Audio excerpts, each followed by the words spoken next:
So today in the kitchen, we are going to be working on some sauce, some pasta sauce.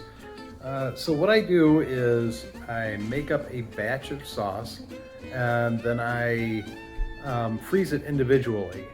And then during lunch, I pull out one of those individual servings of sauce and make some pasta and put that together, and that's my lunch for the day. So it ends up being a quick and easy thing, but you have to make the sauce ahead of time. So I've laid out the ingredients. So a little bit of butter, one pat of butter, some garlic, onion, chopped basil. For this one, I'm not actually going to use that chopped basil. We grow basil, and so I'm going to use some fresh basil that I have, fresh dried. I'm going to use some crushed tomatoes, so a couple of 28-ounce cans of that.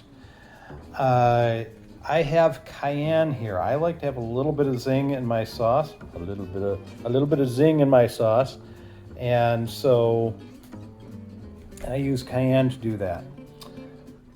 Also need some salt and a little bit of olive oil just to soften up the garlic and the onion.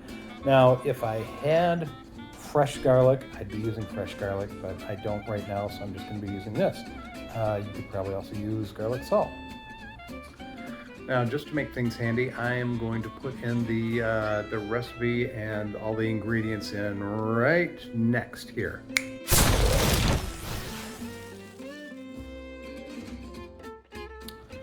Now, I am by no means a onion chopping snob, but I'm going to make this into kind of small pieces that easily cook up. So I'll get that chopped up and then we'll put it in the pot. So one thing that you'll notice as I'm rolling through this is I don't use sugar. I don't really see the need to put extra sugar in my life. And I prefer my sauce without sugar. It does call for it in the recipe that I used, but I just don't see wanting to do that. So I'm going to start out now by pouring some of my olive oil into my, let me get this on here, there we go, my pan. So just enough to kind of cover the bottom, and then I'm going to throw that onion in there and get that starting to cook. So now I've thrown my garlic in there, and the onions need to get a little bit translucent, right? So you don't want to burn them. Looks like I burned just a little bit there. Maybe that's part of the pizza that I was cooking too off of the spatula, but anyways, so you want those to start getting a little translucent.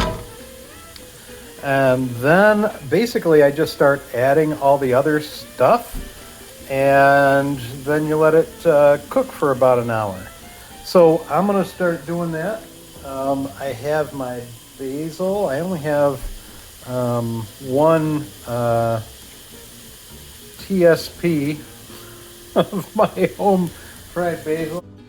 Okay, now I've taken some of my crushed tomatoes, and my pan already has some water in it from the recipe, but I'm going to start putting my tomatoes in there. So I have 2 of these cans. I'm going to dump both of those in there, along with a bit of the cayenne and the salt, and then the butter. And then we're just going to let it cook.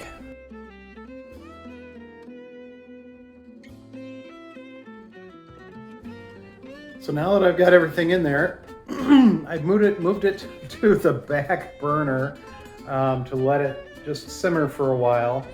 Now, you probably don't want to start tasting it until it's had a chance to cook in there, to let everything kind of soak up and all the flavors to move around a bit.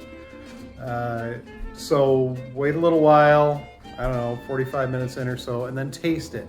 And when you taste it, you'll go, oh, this has not enough salt in it, or I need more basil, or I need more whatever. You know, adjust it a little bit to what tastes good to you. I mean, if it doesn't taste right, if it's too tomatoey, then, you know, maybe you need a little more garlic or basil.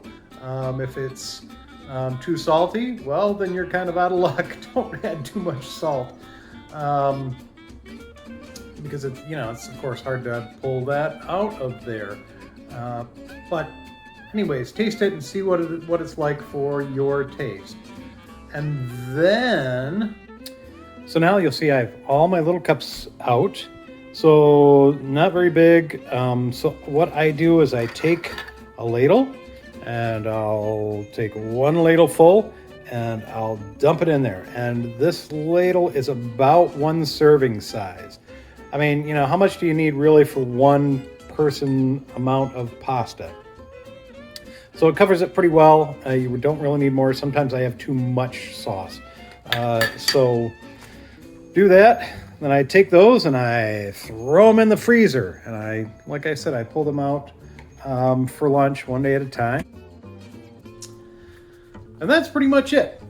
I hope that I haven't offended any Italian grandmothers with this recipe, because they're obviously far better cooks than I am. But this is pretty easy. It's pretty quick. It doesn't take expensive ingredients to put together. And you get something nice that you can make individually quick. And that's the whole idea behind all the stuff that I'm doing right now, is quick, easy, not expensive things that you can put together to get yourself fed. So thank you. I hope you have enjoyed watching me. Bye.